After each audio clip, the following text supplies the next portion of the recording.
सकाळचे 9 वाजले आहेत. ऐकणार आहोत कार्यक्रम युवा मंच.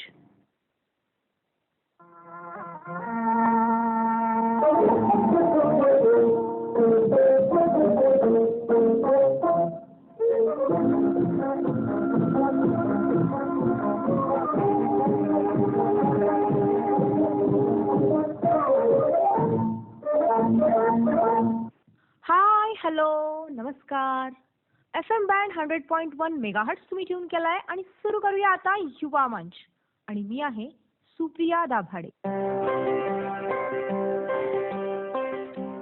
फ्रेंड्स, तरुणाई म्हणजे काय तर काहीतरी करून दाखवण्याची उर्मी, नशा, ध्येय प्राप्तीचा ध्यास.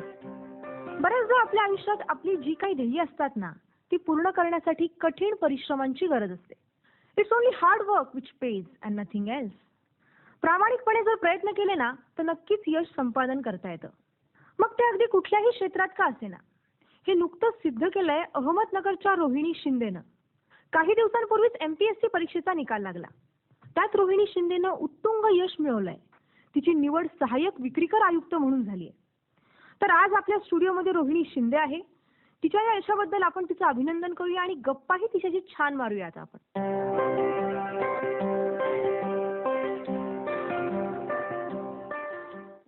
तर हाय रोहिणी. हाय सुप्रिया. तुला assistant commissioner of sales tax ही पोस्ट मिळाली आहे. याबद्दल तुझं आधी पहिल्यांदा मनापासून अभिनंदन. थँक्यू सुप्रिया. छान, अगदी मस्त कामगिरी केलीस. आणि तुझ्याबद्दल मी असं ऐकून आहे की तू पहिल्यापासूनच कष्टाळू मुलगी आहेस. म्हणजे शिक्षण घेता घेता नोकरीही तू केली आहेस, असं मॅनेज केलंय. मी एक खेड्यातून आलेली मुलगी आहे. मग त्यामुळे कष्ट करण्याची सवय मला खेड्यात असल्यामुळं ते अंगवळणीच पडलेलं आहे. कष्ट करून त्याबरोबर दुसरं काम करणं. तिथे पण शिक्षण घेताना मी घरची सर्व कामे, शेतातली कामे आणि त्याबरोबर शिक्षण घेत आली आहे. त्यामुळे पुढे पण मला नोकरी करून शिक्षण घेण्यामध्ये तर फारशी अडचण नाही आली. रिझल्ट लागण्यापूर्वी तुझे काय परसेप्शन्स होते आणि रिझल्ट लागल्यानंतर काय वाटलं तुला? दिवस होता 1 फेब्रुवारी 2014चा. राज्यसेवा पूर्व परीक्षा 2014ची तयारी मी करत होती. मागची परीक्षा तर झाली, इंटरव्ह्यू झाला. मग पुढे काय, अजून रिझल्ट तर काही आलेला नव्हता. मग पुढच्या पूर्व परीक्षेची तयारी करत होते आणि चर्चा ऐकून होती की रिझल्ट पूर्व परीक्षेच्या अगोदर लागणार. मग 1 फेब्रुवारीपर्यंत तर लागलेला नव्हता. 2 फेब्रुवारीला राज्यसेवा पूर्व परीक्षा 2014ची परीक्षा होणार होती. मग आदल्या दिवशी एक्सपेक्ट होतं की रिझल्ट आज तरी येणारच नक्की. संध्याकाळी 6 वाजले वाट पाहून पण रिझल्ट काही आला नाही. मग थोडीशी निराश झाले की आज नाही आला रिझल्ट म्हणून. मग 6च्या नंतर तर काही अपेक्षा नव्हती रिझल्ट लागेल म्हणून. मग दुसऱ्या दिवशीच्या अभ्यासात पण मन रमत नव्हतं. दुसऱ्या दिवशीची परीक्षा पण खूप इम्पॉर्टंट होती. जर मला अपेक्षेप्रमाणे माझी पोस्ट मिळाली नाही तर मला पुढचा चान्स होता आणि तो पण पूर्व परीक्षा मी क्वालिफाय झाले तर मिळणार होता. म्हणजे मला दुसऱ्या दिवशीची परीक्षा सुद्धा खूप इम्पॉर्टंट होती आणि आजचा रिझल्ट पण खूप इम्पॉर्टंट होता. पण मनाची स्थिती अशी होती की माझा रिझल्ट आला नाही, त्या दिवशी रिझल्ट जाहीर झाला नाही म्हणून मला दुसऱ्या दिवशीचा अभ्यास पण होत नव्हता. अशा एकदम वेगळ्या मानसिकतेत होते मी. नंतर 6 नंतर तर मी अपेक्षा सोडून दिली होती की आज रिझल्ट येत नाहीये. 8:30च्या दरम्यान मला एका माझ्या बॅचमेटचा फोन आला की रिझल्ट लागलाय आणि तुला assistant commissioner of sales tax मिळाली आहे. आणि मला 2 मिनिटांसाठी विश्वासच बसला नाही. तर माझा आनंद म्हणशील तर मी आता शब्दात व्यक्त करू शकत नाहीये. आणि परिस्थिती अशी सांगते सुप्रिया, मी हॉस्टेलमध्ये त्या दिवशी स्टडी रूममध्ये एकटीच होती. माझ्या रूममेट सुद्धा त्या दिवशी बाहेरगावी गेलेल्या होत्या. म्हणजे अक्षरशः मी सांगू तर कुणाला सांगू माझा आनंद, अशी अवस्था झालेली. आणि एकच माध्यम होतं, फोन. मग पप्पांना फोन केला, मम्मीला फोन केला. त्यांना पण एवढा आनंद झाला की त्यांना बोलता येत नव्हतं माझ्याशी. माझ्या तर डोळ्यांना धारा लागल्या. म्हणजे माझा जो आनंद होता तो माझ्या डोळ्याच्या पाण्यातून तो असा ओसंडून वाहत होता. खूप छान वाटत होता आणि ती एक वेगळीच फिलिंग होती. थोडंसं दुःख पण वाटत होतं की माझा आनंद आता समोर शेअर करायला माझ्या समोर जवळचं कुणीच नव्हतं की ज्याला मी असं सांगतेय की माझं सिलेक्शन झालंय. त्यानंतर बाकी सगळ्यांचे फोन यायला लागले. समजतच नव्हतं आजूबाजूला काय होतंय काय नाही. असं एकदम वेगळ्याच विश्वात मी त्या दिवशी रमून गेली. अशी वेगळीच धुंद होती जसं काय. अगदीच. आणि कोणाला सांगायचं तर सांगता येईना. त्यात जो आनंद आहे तो बाहेर तरी कसा काढू असं अशी स्थिती झाली होती माझी. पण खूप छान वाटलं त्या दिवशी. आणि आता हे जे तू जी मेहनत केली इतक्या दिवसापासून, जे तुझे कठोर परिश्रम होते, यांना ते फळ आलंय. मला आता सांग, जे तुला ही पोस्ट मिळाली, तुझं सगळीकडे कौतुक होत आहे, पण मग या मागचा जो प्रवास आहे तो कसा सुरू झाला?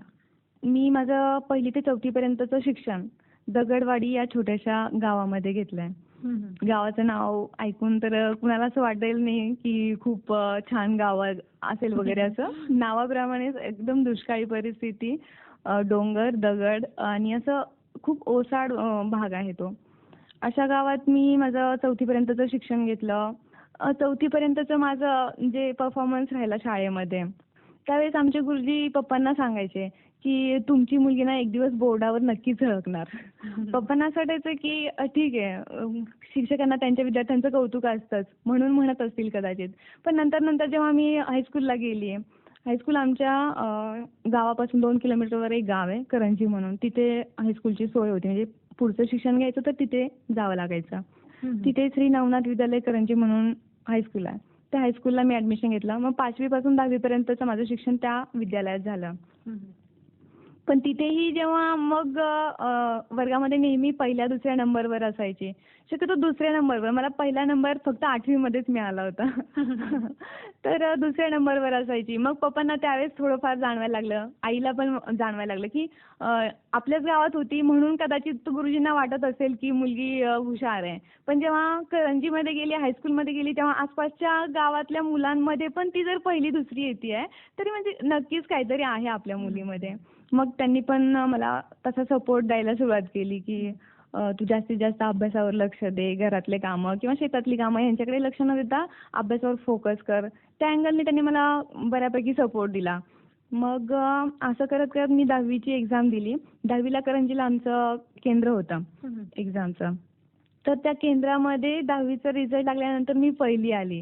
सगळं अनपेक्षितच होतं त्यावेळी. मी 1ली येईल असं वाटत नव्हतं, कारण आतापर्यंत फक्त वर्गामध्ये 2ऱ्या नंबरला होते. 10वीला केंद्रात 1ली आली. माझ्या वडिलांना, मला सगळ्यांना खूप खूप आनंद झाला. त्यावेळी मॅच्युरिटी लेवल थोडीशी कमी असते. 10वी नंतर काय करायचं मग? माझं स्वतःचं असं काही ठरलेलं नव्हतं. मग पप्पांच्या मनात होतं, मध्यमवर्गीयांचा जसा सरळ धोपट मार्ग असतो त्याप्रमाणे पप्पांनी पण ठरवलं होतं की आपल्या मुलीला D.Ed करायचं आणि शिक्षिका बनवायचं. त्या दृष्टीने त्यांनी विचार केला आणि मला आर्ट्सला ऍडमिशन घ्यायला लावलं. पप्पांनी सांगितल्याप्रमाणे मग आर्ट्सला ऍडमिशन घेतलं. नगरच्या निवास कॉमर्स अँड सायन्स कॉलेजमध्ये माझं ऍडमिशन झालं. आतापर्यंत 15 वर्ष वयाची खेड्यामध्ये काढलेली मुलगी जेव्हा शहरात राहायला येते, कसं वाटत असेल? भीती वाटायची मला पहिले. सगळं कॉलेजमधलं वातावरण वगैरे पाहून. मुलं राहतात कशी, बोलतात कशी. पहिले तर असं वाटायचं की मी इथे कधी ऍडजस्ट होईल की नाही किंवा मी कधी इथे म्हणजे राहू शकेल की नाही. असं वाटायचं इथून निघून जावं लवकर. नंतर मग जसा वेळ पुढे गेला तसं परिस्थिती सगळी समजायला लागली की हे सगळं वरवरचं असतं, राहणं, बोलणं वगैरे. जे आतमध्ये आहे ना तुमच्या, ते खूप महत्वाचं असतं. मला माझ्यामध्ये जे होतं म्हणजे कष्ट करण्याची जिद्द, चिकाटी किंवा काटकसर, वेळेची असो, कोणत्या बाहेरच्या सोर्सेसची असो, ती माझ्यामध्ये जी आली होती ना एका खेड्यातल्या मुलीमध्ये, ती मला वाटलं की माझे जीवन जगण्यासाठी तीच गोष्ट खूप महत्वाची आहे. ते मला जेव्हा समजलं ना त्यावेळेस माझी सगळी भीती गेली की आपण ह्यांच्यापेक्षा खूप वेगळे आहोत आणि ह्यांच्यात ऍडजस्ट होऊ की नाही. नंतर मला वाटलं की मी ह्यांच्यापेक्षा वेगळी जरी असेल ना तर खूप छान आहे आणि मला त्या गोष्टीचा माझ्या लाईफमध्ये खूप उपयोग झाला पुढे. मग 12वीच्या एक्झामला मी पुणे बोर्डात कला शाखेच्या मेरिटमध्ये 5वी आले. मग 12वी झाली. त्याच्यानंतर मग पप्पांच्या इच्छेनुसार मी D.Edला गेली. मग ते 1 वर्ष मला माझ्या लाईफमध्ये माझं व्यक्तिमत्व विकास घडवण्यासाठी खूप उपयोगाला आलं. सेकंड इयरला जाण्यापूर्वीच मला अहमदनगर कलेक्टर ऑफिसची ॲड होती तलाठी या पदासाठी. जस्ट एक्सपिरियन्स म्हणून ॲप्लिकेशन केलं आणि माझं सिलेक्शन झालं तलाठी या पदासाठी. तुला सांगते सुप्रिया, त्यावेळी मला माहित नव्हतं ग तलाठी म्हणजे काय असतं किंवा त्याचं काम काय असतं हे पण माहित नव्हतं. पण त्यावेळी सिच्युएशन अशी होती की D.Edचं 1च वर्ष झालेलं होतं. म्हणजे माझ्याकडं क्वालिफिकेशन म्हणशील तर काही नव्हतं 12वी सोडलं तर. D.Edचं 1च वर्ष कंप्लीट झालेलं. मग जर तू आता शिक्षण सोडून जॉब घेणार असेल तर तुझ्याकडे काय आहे बा? क्वालिफिकेशन तर पाहिजे की नको तुला काही? तर तेही नव्हतं. मग त्यावेळी जरा मनात चलबिचल होती की आता जॉब मिळालाय तो स्वीकारावा किंवा नाही. तर या द्विधा मनस्थितीत मी डिसिजन घेतला की मला जॉब घ्यायचा आहे म्हणून स्वीकारायचा. आणि डेअरिंग केलं आणि असं डेअरिंग करणं सोपं नाहीये की असं काही नसताना सोडून देणे सगळं आणि जॉब स्वीकारणे. पण मी त्यावेळी तो डिसिजन घेतला आणि तुला सांगते अक्षरशः माझ्या लाईफ मधला तो टर्निंग पॉईंट ठरला. मी ज्यावेळी तलाठीचा जॉब स्वीकारला त्यावेळेस माझ्याकडं क्वालिफिकेशन काही जरी नसलं तरी पण मी पुढे शिक्षण चालू ठेवलं. यशवंतराव चव्हाण मुक्त विद्यापीठातून मी BEdला ऍडमिशन घेतलं आणि बाहेरून एक्झाम देऊन माझं शिक्षण पूर्ण करण्याचाच म्हणजे माझं हे होता. तर मग ज्यावेळेस मी तलाठी म्हणून जॉईन झाले जिल्हाधिकारी कार्यालय अहमदनगर कलेक्टर ऑफिस. मग तिथे अगदी खालपासून तर वरच्या लेवलपर्यंत प्रशासनात जे पदसोपान असतं पदांचं त्या प्रत्येक पदाची मला तिथे ओळख झाली.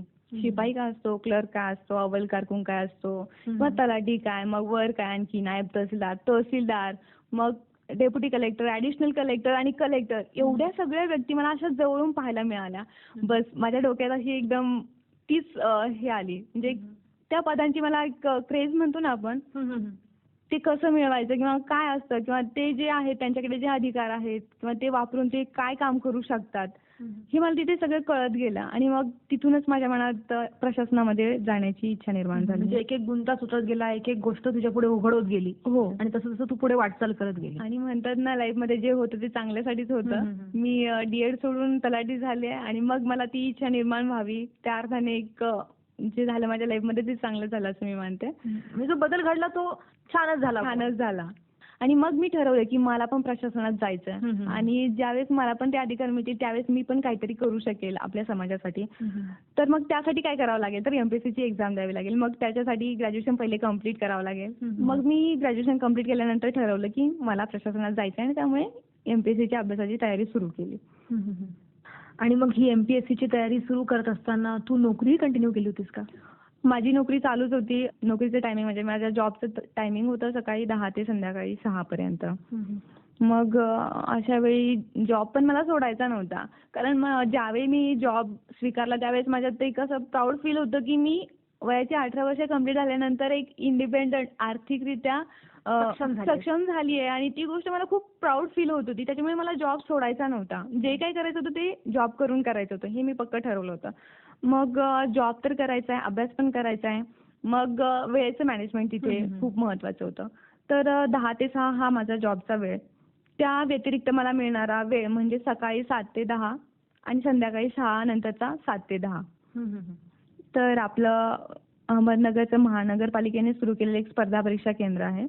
तर तिथे तुम्हाला अभ्यासासाठी एक लायब्ररी म्हणून अभ्यासिका म्हणून सोय आहे तिथे अभ्यासासाठी.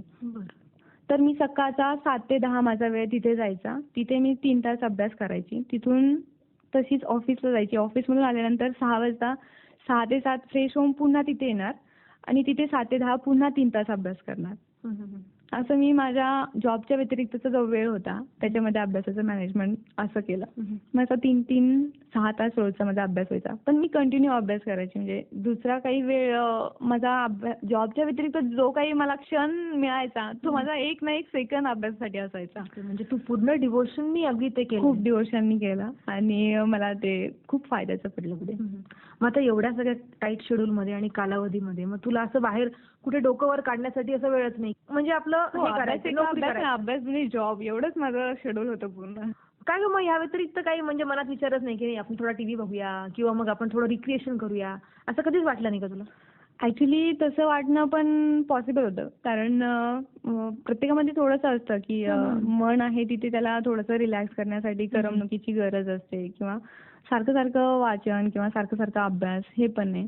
पण माझ्याकडे प्रॉब्लेम असा होता की MPSCचा अभ्यास करणारी मुलं जर पाहिली आज तर पुण्याला जाऊन क्लासेस जॉईन करतात. 14-14, 18-18 तास अभ्यास करतात ही मुलं आणि तेव्हा कुठे जाऊन त्यांना पोस्ट मिळते. पण माझ्याकडे तसं काहीच नव्हतं. मी 10 ते 6 जॉब करते म्हटल्यानंतर माझ्याकडे वेळेचं खूप लिमिटेड वेळ होता. मग मला असं वाटायचं की त्यांच्या तुलनेत मी त्यांच्याशी कॉम्पिटिशनला जेव्हा उतरणार आहे तर माझ्याकडे आहे काय त्यांच्या तुलनेमध्ये. बरोबर आहे. तर मग अशा वेळी एक थोडीशी नशा म्हणतो ना आपण तीच चढलेली असते की काही करून मला तेच करायचं, काही करून मला तेच करायचं, जोपर्यंत मिळत नाही तोपर्यंत. म्हणजे तुला मोटिवेशन कशामुळे मिळायचं, तर बाकीचे मुलं तिथे कोचिंगला आहेत आणि मला कोचिंग मिळत नाहीये. म्हणजे माझा जॉबचा टायमिंग हा माझ्यासाठी एक प्रेरणाच ठरला की माझा जॉबसाठी एवढा वेळ जातोय आणि माझ्याकडे त्याच्यामुळे कमी वेळ राहतोय. मग मी तो राहिलेला प्रत्येक क्षण आणि क्षण अभ्यासासाठीच यूज केला पाहिजे जर मला त्या मुलांची कॉम्पिटिशन करायची असेल तर. बरोबर आहे. म्हणजे या स्ट्रेस का असेल ना, पण याच्यामुळे तुझा फायदा झाला आणि आज तू इथे आहेस आणि पोस्ट जॉईन करतेयस, ते पण शायनिंग नाही. अगदीच. रोहिणी, आता तू तर म्हणतेस की अभ्यासाला मी सुरुवात केली वगैरे आणि ते मोटिवेशन घेऊन मी कामाला लागले आणि नशा चढली. आता याच्यानंतर मग तुला सक्सेस लगेच मिळाला का? आतापर्यंत जे पाहिजे होतं, जी पोस्ट पाहिजे होती त्या पोस्टसाठी मला पहिल्या प्रयत्नात यश नाही मिळालं. 3दा प्रयत्न करावे लागले. तुला सांगते 2010ला माझं जेव्हा ग्रॅज्युएशन कंप्लीट झालं आणि त्यावेळेस मी अभ्यासाला सुरुवात केली होती. अगोदर ठरवल्याप्रमाणे प्रशासनात जायचंय आणि MPSC आपल्याला एक्झाम द्यायची आहे. तर मग या फील्डमध्ये जे सिनियर लोक आहेत त्यांच्याकडून गायडन्स घेतला. ऍक्च्युअली एक्झाम काय असते किंवा कोणकोणते एक्झाम असतात, त्यांच्यासाठी काय सिलेबस असतो आणि एक्झाम्स होतात कधी. तर ते गायडन्स घेतल्यानंतर मी अभ्यासाला सुरुवात केली. 2010 साली पहिली MPSCची ॲड त्यावेळी माझं ग्रॅज्युएशन कंप्लीट झाल्यानंतर PSI या पदासाठीची होती. मग मिळवायची होती तर क्लास 1 पद मला मिळवायचं होतं MPSCतून. पण त्यावेळी काहीच माहीत नसल्यामुळे मी एक्सपिरियन्स म्हणून सगळ्या एक्झामसाठी तयारी सुरू केली. अप्लाय केलं. ॲप्लिकेशन केल्यानंतर PSIची प्री दिली. मेन्स क्वालिफाय झाले. नंतरचा टप्पा PSIसाठीच असतो फिजिकलचा. मी फिजिकल सुद्धा क्वालिफाय झाले आणि इंटरव्ह्यू देऊन माझं फायनल सिलेक्शन झालं. पण म्हणजे ठरवलेलं नव्हतं अगोदर आणि तिकडे जाण्याची काही म्हणजे माझी इच्छा वगैरे असं काही नव्हतं की आपल्याला पोलीस फील्डमध्ये जायचं किंवा असं. त्याच्यामुळे जस्ट एक्सपिरियन्स म्हणून दिलेली एक्झाम मला, पण त्या एक्झाममुळं पहिल्या प्रयत्नात यश मिळवलं. त्याने एक कॉन्फिडन्स आला की मी MPSCमध्ये जाऊन काहीतरी करू शकते खरंच. ठरवल्याप्रमाणे माझं होईल असं मला वाटायला लागलं त्यावेळी. मग मी अभ्यास सुरू ठेवला. त्याच्यानंतर 2010ची एक्झाममध्ये मला PSIची पोस्ट मिळाली. त्याच्यानंतरची 2011 साली राज्यसेवा पूर्व परीक्षा मी दिली. ती पण क्वालिफाय झाले. मेन्सला अभ्यास केला भरपूर, पण माझी फर्स्ट अटेम्प्ट असल्यामुळं आणि थोडंसं गायडन्स म्हणा किंवा तयारी म्हणा तिथे थोडीशी कमी पडली आणि त्यावेळी मी इंटरव्ह्यूला तर क्वालिफाय झाले, पण फायनल लिस्टमध्ये माझं सिलेक्शन नाही झालं. तर तिथे मला मेन्सला कमी मार्क्स असल्यामुळे मला ते फायनल सिलेक्शन होऊ शकलं नाही हे मला त्यावेळी कळालं. मग 2012 साली मी 2011 साली ज्या चुका केल्या होत्या त्या टाळून मी 2012ची एकदम जय्यत तयारी केली. म्हणजे एक्झामची ॲड येण्याची सुद्धा वाट पाहिली नाही. मी माझ्या नोट्स म्हणा किंवा जी काही माझ्या मागच्या चुका झाल्या होत्या किंवा जिथे सुधारण्याची मला गरज होती त्या अँगलनी पूर्ण तयारी सुरू केली. आणि अचानक मध्ये MPSCने डिक्लेअर केलं की सिलेबस चेंज झाला. पूर्ण सिलेबस चेंज झाल्यानंतर मग मला पुन्हा एकदा धक्का बसला की मी एवढी तयारी केली आणि ऐनवेळी सगळं हे झालं. पण हार मानणाऱ्यातली मी नव्हते आणि मी सिलेबस चेंज जरी झाला तरी पण जेवढा वेळ अवेलेबल होता तेवढ्या वेळेत पुन्हा एकदा स्टार्ट केले. पण त्यावेळी पुन्हा एकदा अपयश आलं. फायनल सिलेक्शन होऊ शकलं नाही. दरम्यानच्या ह्याच्यात मी एकदा STIची एक्झाम दिली होती, विक्रीकर निरीक्षक म्हणून. ती मी फायनल सिलेक्शन झालं आणि मग तलाठी जॉब नंतर मी तो STIचा जॉब स्वीकारला. तो जॉब स्वीकारला. मला पोस्टिंग मिळालं मुंबईला. बापरे, पुन्हा तीच मागची ज्यावेळी मी दगडवाडी किंवा करंजी सोडून नगरला आली होती तीच सिच्युएशन माझी नगर सोडून मुंबईला जाताना झाली. आणि अभ्यास तर सुरूच होता. मला क्लासरूम मिळाल्याशिवाय थांबायचं नव्हतं. मग अभ्यास करता करता पोस्ट स्वीकारली. मुंबईला जॉईन झाले. मुंबईमध्ये गेल्यानंतर पुन्हा तसंच वाटायला लागलं की आपण एका वेगळ्या वातावरणात आलोय. आपला मागचा जो रुटीनचा अभ्यास होता जे आपण प्लॅनिंगनी करायचो तसाच इथे होईल का अशी शंका होती. पण एकदा खूप आपण डिवोशन किंवा डेडिकेशन त्या गोष्टीबद्दल बाळगतो ना तर तिथे आपण ठरवल्याप्रमाणे होतच. थोडंफार इकडे तिकडे होत असेल पण मला त्याप्रमाणे जी मी ठरवलं होतं ते इम्प्लिमेंट करता आलं तिथे, म्हणजे जॉब करून अभ्यास करणं.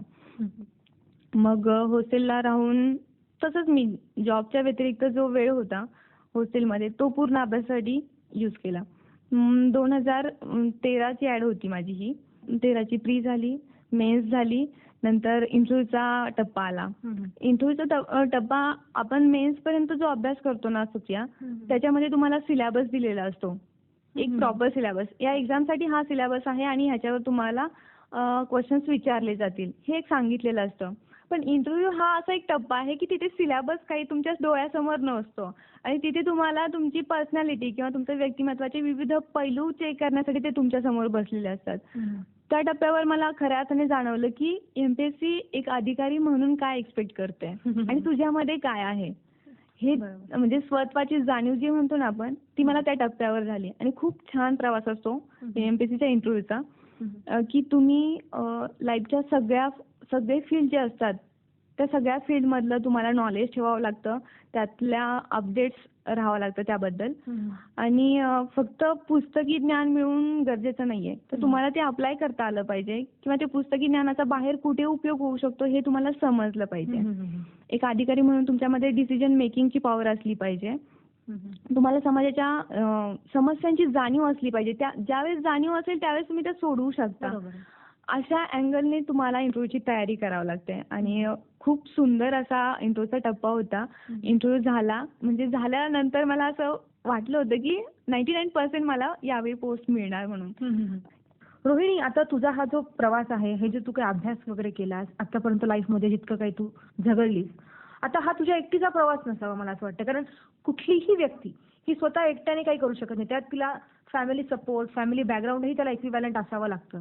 तर तुझ्या बाबतीत काय झालं? तुला घरच्यांचा सपोर्ट असा किती मिळाला, पप्पा मम्मीचा किंवा फॅमिलीचा? अगदी बरोबर बोलली सुप्रिया. लाईफमध्ये आपण एकट्याने म्हणतो तसं पण करणं शक्य नसतं. आपल्या आई वडिलांचं किंवा आपल्या कुटुंबाचं एक वेगळं स्थान असतं की जे दुसरं कुणी घेऊ शकत नाही. माझ्या लाईफमध्ये सुद्धा माझ्या आई वडिलांचं जे स्थान राहिलंय ते अगदी अद्वितीय असं आहे. माझ्या या सगळ्या संघर्षामध्ये मला ज्यावेळी सपोर्टची गरज होती, मग मानसिक म्हणा, आर्थिक म्हणा, सगळा आधार माझ्या आई वडिलांनी दिला. कधी त्यांनी मागे पाहिलं नाही की मुलगी आहे, मुलगा असता तर आपल्याला आधार झाला असता, या अँगलने त्यांनी कधी विचार केला नाही. मुलगी जरी असली तरी मुलाप्रमाणेच मला ट्रीट केलं. प्रत्येक स्वातंत्र्य, तुला जे काही मिळवायचे तुझ्या आयुष्यामध्ये त्याच्यासाठी आमचा तुला फुल सपोर्ट असेल हे त्यांनी मला दाखवून दिलं. ज्यावेळेस माणसाला यश मिळतं त्यावेळेस कदाचित माणसाला दुसऱ्या कोणाची गरज लागत नसेल, पण ज्यावेळेस अपयश येतं आणि ज्यावेळेस माणसाच्या आयुष्यात दुःख असतं ना, त्यावेळेस खूप गरज असते आपल्या जवळच्या माणसाची. दुसऱ्या अटेम्प्टला सुद्धा जेव्हा मला अपयश आलं त्यावेळी पण मला असं वाटायला लागलं की नाही होते आपल्याच्याने, की जे पाहिजे ते तर मिळतच नाहीये. एक अटेम्प्ट झाला, दुसरा अटेम्प्ट झाला, आता किती म्हणजे करणार. त्यावेळी सुद्धा माझ्या पप्पांनी, माझ्या मम्मीने, आईने जो काही सपोर्ट दिला की नाही तुझ्यामध्ये आहे, थोडा वेळ लागेल, थोड्या चुका सुधारण्याची गरज आहे, पण तुझ्याच्याने होणार आहे ते आणि तू करावंस अशी आमची इच्छा आहे.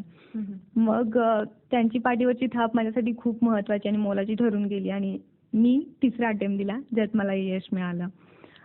सुप्रिया, कसं असतं माहितीये, आयुष्यामध्ये कबूतर जे असतं ना, कबुतराला आपण गरुडाचे पंख लावू शकतो, पण जे गगनभरारीचं जे वेड असतं ना ते रक्तातच असावं लागतं. कारण आकाशाची जी ओढ असते ती दत्तक घेता येत नाही. मग मला जे माझ्या आई वडिलांकडून जे रक्तातून, जे संस्कारातून मिळालं ना, ते मला खरंच ह्या ओढीसाठी खूप महत्वाचं ठरलं आणि त्याच्यावरच मी हे यश मिळवू शकले. त्याच्यावरच एवढी मोठी भरारी तू घेतलीस. अगदीच. बरं, आता रोहिणी, खूप छान सांगितलंस तू आणि तुझे विचार ऐकूनही मला खूप छान वाटतंय. आणि दुसरी गोष्ट म्हणजे अशी की आता याच्या पुढे इथपर्यंत तू आलीस, आता ही पोस्ट मिळाल्यानंतर, assistant commissioner of sales tax ही पोस्ट मिळाल्यानंतर तुला काय करावं असं वाटतं पुढे लाईफमध्ये? सुप्रिया, आतापर्यंतच्या माझ्या प्रवासामध्ये मला आतापर्यंत इतकं समजलं की आज मी हे यश, ही उंची जी गाठली आहे तिच्यासाठी मी एक एक्झाम देऊन तिथपर्यंत गेली. म्हणजे एका पोस्टसाठी एक एक्झाम द्यावी लागते, पण ज्यावेळेस मला ते पद मिळतं त्या पदाला न्याय देण्यासाठी तुम्हाला प्रत्येक दिवसासाठी एक एक्झाम द्यावी लागते. बरोबर आहे. तर माझी मानसिक तयारी झाली आता की मला रोज एक एक्झाम द्यायची म्हणून. जर मी त्या पदाला एवढं म्हणजे मिळवण्याचा प्रयत्न केला तर न्याय देण्यासाठी मला त्यासाठी खूप कष्ट घ्यावे लागणार आहेत. पुढचा प्लॅन असा आहे की मी जास्तीत जास्त माझ्याकडून त्या पदाला न्याय देण्याचा प्रयत्न करणार आहे. प्लस आपण समाजाचं जे काही देणं लागतो त्या गोष्टीची मला जाणीव आहे की मी एक समाजाची घटक आहे आणि आपण एक जबाबदार नागरिक आहोत. त्या दृष्टीनेही मी थोडंसं सोशल अँगल पण माझा डेव्हलप करण्याचा प्रयत्न करते. आणखी असं म्हणत असेल की आता अभ्यास सोडायचं की पुढे आणखी काही मिळवायचं. तर आता एमपीएससीचा अटेम्प्ट झाला, आता मला एकदा युपीएससीचा अटेम्प्ट द्यायचा आहे. आता जे मिळवलंय ते खूप काही मोठं आहे असं नाही. म्हणजे ह्याच्या पुढे ते टिकवून ठेवणं माझ्यासाठी सगळ्यात मोठं एक हे असेल, आव्हान असेल आणि त्याच्यासाठी मी प्रयत्न करणार. माइल्स टू गो नाव. येस. मला एक आणखी सांगायचंय की यश हे बाहेरून येत नसतं, ते तुमच्यामध्येच असतं. आता बाहेरच्या जगामध्ये पाहिलं तर जेवढ्या काही यशस्वी झालेल्या व्यक्ती आहेत त्यांना यश हे बाहेरून मिळालेलं नाहीये, तर त्यांनी त्यांच्यामध्ये जे सर्वोत्कृष्ट होतं ते बाहेर दिलं, जे सर्वोत्तम होतं ते बाहेर काढलं, त्यावेळेस त्यांना ते यश मिळालं. म्हणजे यश हे काही बाहेरून मिळवण्याची गोष्ट नाहीये, तर तुमच्यामध्ये जे सर्वोत्कृष्ट आहे ते द्या, तुम्हाला यश मिळतंय. खूप छान. तुला तुझ्या पुढच्या वाटचालीसाठी, प्रवासासाठी ऑल द बेस्ट. धन्यवाद सुप्रिया. तू आज इथे आलीस रोहिणी, आमच्याशी, आमच्या फ्रेंड्सशी खूप छान बोललीस. खूप छान. म्हणजे तुला मी असं म्हणणार नाही की तू टीचर आहेस आणि तू मार्गदर्शन करतेस मित्रांना, पण जे काही सांगितलंस खूप सुंदर वाटलं आणि आपल्या मित्रांनाही वाटलं असेल की हे फार युजफुल आहे आपल्यासाठी सुद्धा. थँक्यू. थँक्यू सुप्रिया.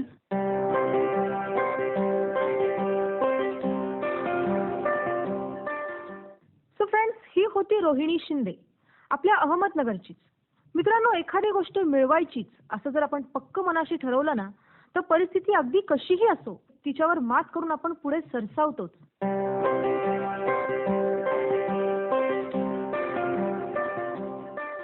मित्रांनो, आता वेळ झाली एका पुस्तकाविषयी माहिती घेण्याची. सो आज प्रियंका धारवाले आपल्याला सांगतीये डॉक्टर बाबासाहेब आंबेडकरांच्या चरित्र